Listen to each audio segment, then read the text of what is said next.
Hi, welcome to Progressive Django. In today's session, we will keep building out our human resource management system. And today, we're going to focus mainly on our model layer. I will introduce a new method to generate mock data, and also I will use Django ORM to query and manipulate the database. Okay, first let's get to the project. So I'm going to open my terminal. I'm opening three tabs here. First is my new Vim editor. Second is my terminal to run the Python scripts. And finally is the Docker container where I can see my database. As you can see here, I've already generated some data tables via the Python manage.py migration command. So first thing, we're going to create a model layer in our app.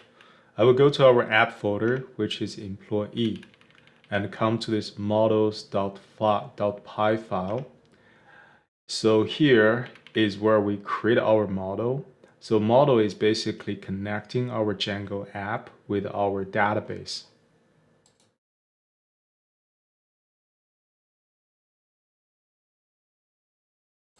Okay, so here I will create a class. I'll just call that HRMS employee. And the class will inherit from the model module. And in this class, I'm going to define a couple of fields per our database schema. So the first fields I'm going to define is the employee field, employee ID. And I'm going to use the models auto fields because this is going to be used as a primary key. I'll just set this as a true, null as false, and the unique also as true because this is our primary key that we don't want to have any duplicates here. The next field I'm going to define is the name. So I will just do models and the char field. I will define the max length, which is 200. Now, also, the name field is not empty. The next field is gender. So gender models, char field, also max length.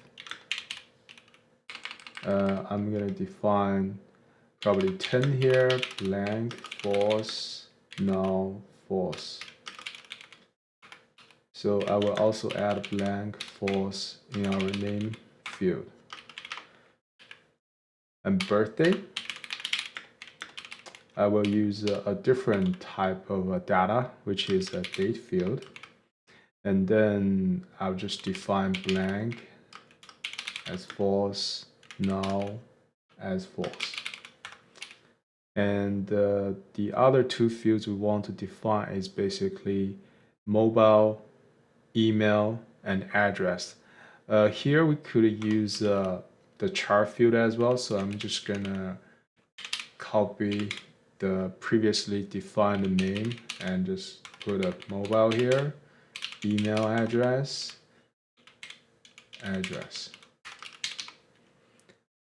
Okay, that's basically all for the fields. And then I'm gonna define the class meta and the DB table. Here is basically telling the models which DB table we're looking for in the database. So I will look for this database DB table. Now we finished the definition of our model layer, and it's time for us to make migration and migrate the data to create a database to create this data table in our database. I have to mention that you may see there are some field where you could just define, for example, email. Could use the model's email field, but I just, for simplicity, I will just use a char field for now. Once we finish the model layer definition, we'll come to the Django project and run the command manage pi, make migrations. So here, the Django would notice there are migrations for employee app. And once this model is created, we'll run another command called migrate. So here, all the migrations are applied, and then we'll be able to see a HRMS-employee data table in our database. So here we can check the DT compared to what we had before. There's a new data table HRMS employee here. But right now we don't have any data in this database. We can check by use a simple SQL command, select star from HRMS employee. As you can see, this table is empty now. So next, we're going to use a technique called factory to generate some fake data for this data table. Next, I'm going to generate some mock data in our database. The tool I'm using is called Factory Boy. It's a very nice tool that is widely used to generate some testing scenarios and testing data.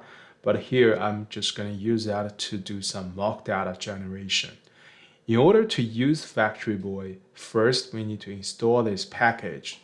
So here I'm just going to use pip install Factory Boy. I've installed those before, so it's already installed, and I can use pip freeze to check.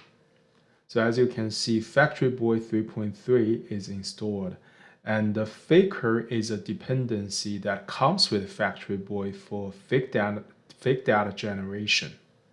So now we're ready to generate some data. I will come here in our employee app. I will create a file called factory.py. So I will just create that file. And here I'm going to basically connect this with our model and then to generate the mock data in the database. To do that, first I need to import factory. And also from faker, I'm going to import faker class. Finally, I'm going to import models that we just created.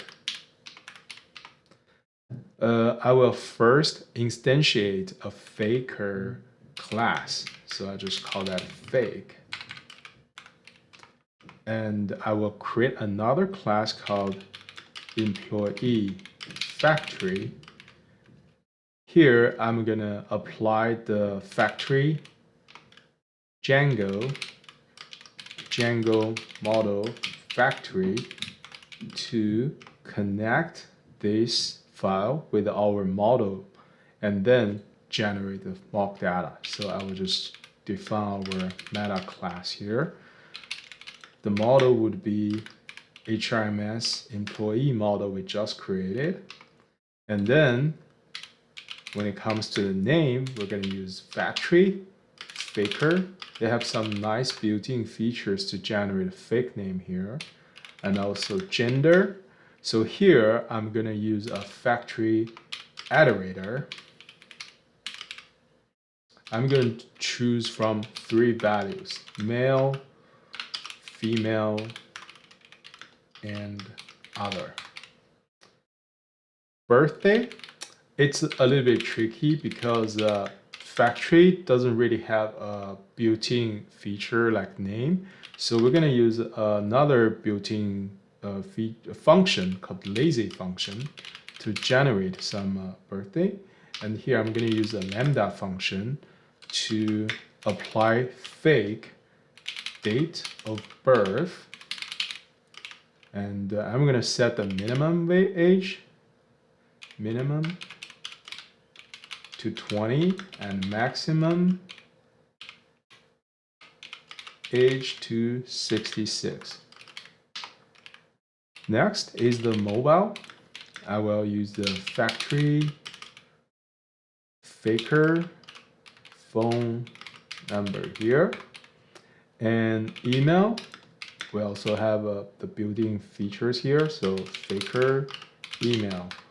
Also address, we're going to use a factory faker address.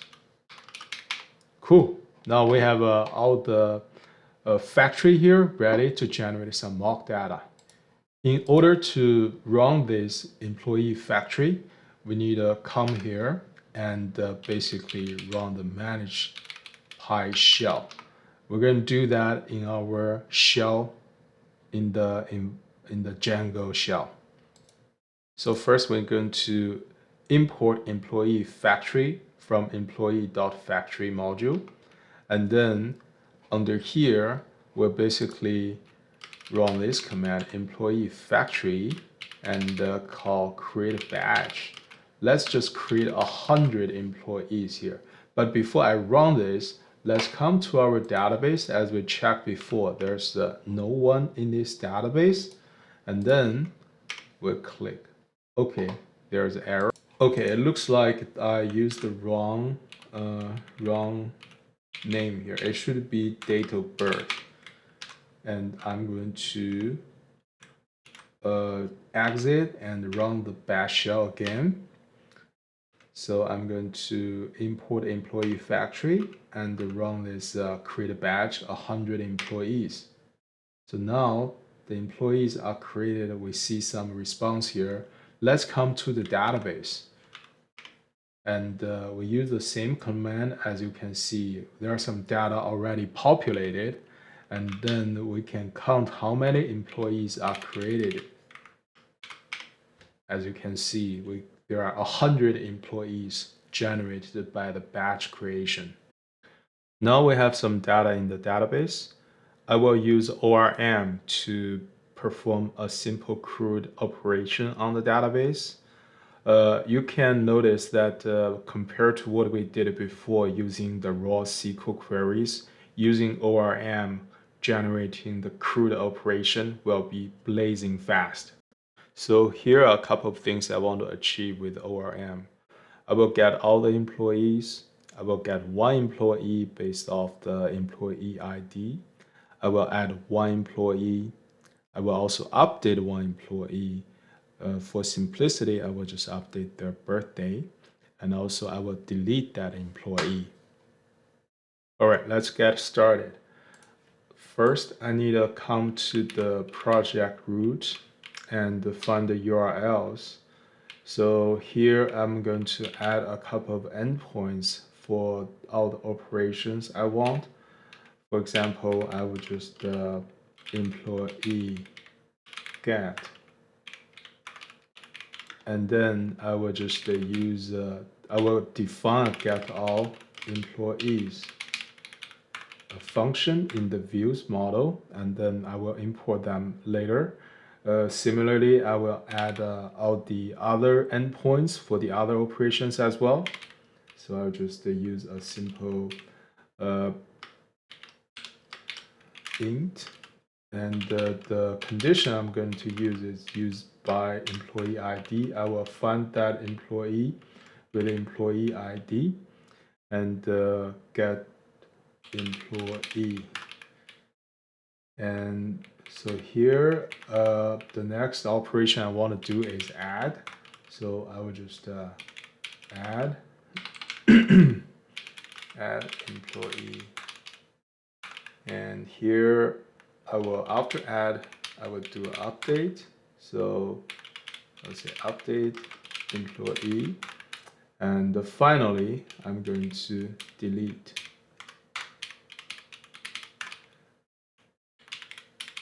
Delete employee. So here for the update and add, I will also find them based on the employee ID.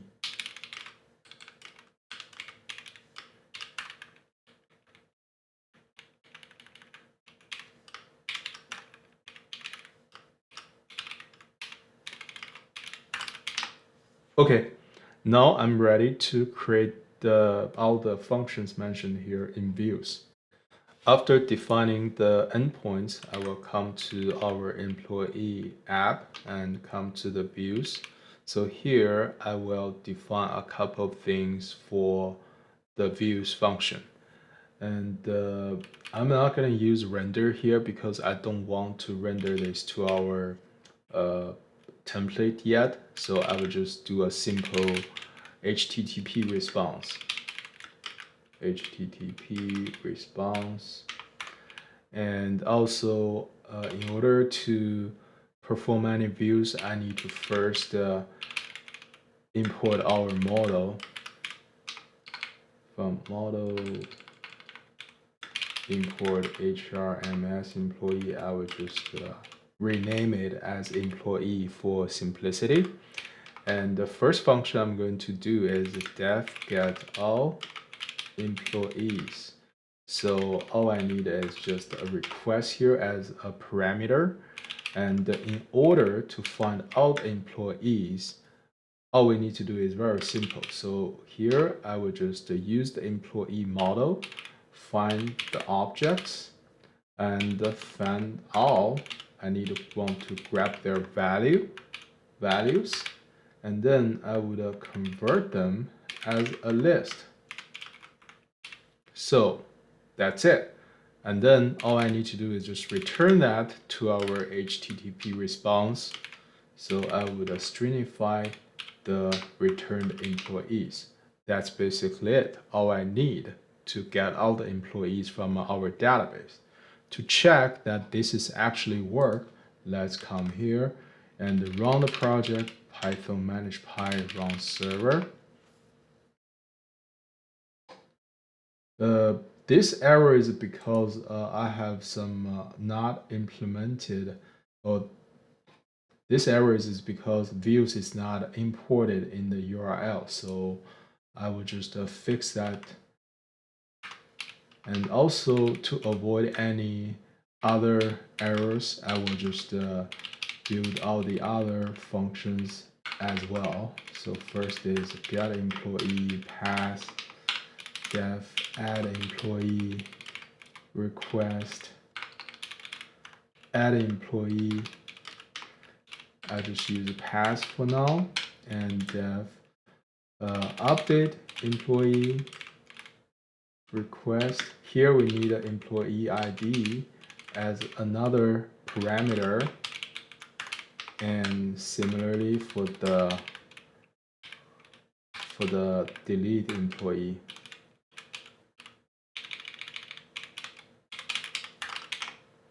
All right, so as for the get one employee, we also need an employee ID. And I will come here in our URL. I will from employee import views. Then I think there we should have it. And here, let's run that again. As you can see, the server is running, and let's click on that endpoint and go to the endpoints we want, employee get. There, we have all the employees from the database rendered in a HTTPS response. Okay, let's build out all the other endpoints and their CRUD operations. So I will come back to the view. And first, I'm going to find one employee based on their employee ID. This is also a simple ORM implementation. So this is going to be employee objects filter employee ID equals employee ID. And I would also want them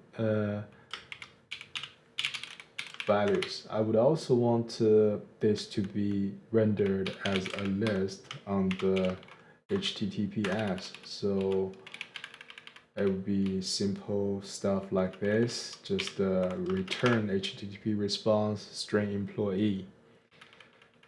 Here I want to add an employee.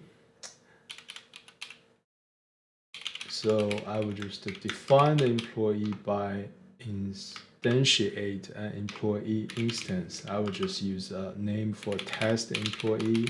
I don't need to type in the employee ID here because when we define the ID in our objects, in our model layer, we make it auto incremental, meaning whenever we add a new element in the database, the ID will increase automatically by 1.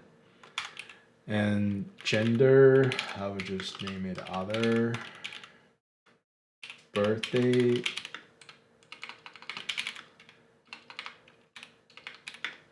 I'll just add a 90 01 01. And mobile, I'll just do whatever, 55999. And the email address, just do test@test.com. And address, I'll just say La La Land. Okay, so once this instance is created, we just need to simply say save and then return a message. So we can just say successfully added. All right, and as for the update employee, so first we need to find that employee. And to do that, we could borrow the code here. And once we have found the employee, we'll just say define the employee birthday equals 1995, about 05/26. Employee birthday is defined, and then we'll just do employee save. And also we're gonna use a response here, so successfully updated. Similarly, when we do the delete employee, first we need to find the employee and then employee delete. Also, we need to return a HTTP response, so we say successfully deleted, and that's it. Although this code is not really robust, but that's all we need to do basically for a CRUD operation. Compared to what we did in version 1 by using the raw SQL query, this is much easier. Now let's test them out. So first, I want to get employee with employee ID 88. So here is that employee. Also, if I want to add an employee, we could just visit this endpoint to add an employee, and the employee is successfully added. So here, let's come to our database and check in our database. So let's count how many employees are there in our database. So now we have 101, and then we want to check the details of newly added employees. So I can just type in select star from HRMS employee where employee ID. If it's properly added, then their employee ID should be 101. And then we can see, okay, this test employee is properly added. Next, let's just update this employee by update its her birthday. So if you come to the code, I've updated this employee's birthday by 1995 05/26. So if I visit this endpoint update 101, so list object has no attribute birthday. Okay, I checked the code and found the error. Instead of using the filter as we did before, here we should really use is a get. And we should also not convert that into a list data object either. So here, let's come to the update endpoints. Click on. So the data is successfully updated. Let's come to the database and check. So I will go to my database, select star. As you can see, the birthday is updated. Similarly, we can update all the other fields as well. And finally, let's test the delete. So here, I would just change this to delete. So the data is successfully deleted. Let me check again. This data entry with employee ID 101 doesn't exist anymore. And if we check the count of the data table, we got 100 employees again. So now we have a taste of using ORM to handle the model layer. We can just do a little bit review the benefits of ORM. First, it's very simple to implement comparing to write complex SQL queries. Writing ORM is a lot easier. So it's basically transformed into a SQL-oriented programming to Python or object-oriented programming. Also, another benefits of using ORM is we don't really care which type of database we're using. Maybe you know that MySQL, PostgreSQL, SQL Server, they are different databases. And although they mainly use SQL as their main language, but different flavor of a database have their different dialect. So with the implementation of ORM, we don't really care about those dialect differences. All we care about is just focus on the business code itself, focus on developing the logic without considering too much about the SQL details. So ORM is really powerful, really easy to use. And in the following sessions, we're going to keep building out our HRMS by using the ORM and Django. Stay tuned for updates. Thanks for watching.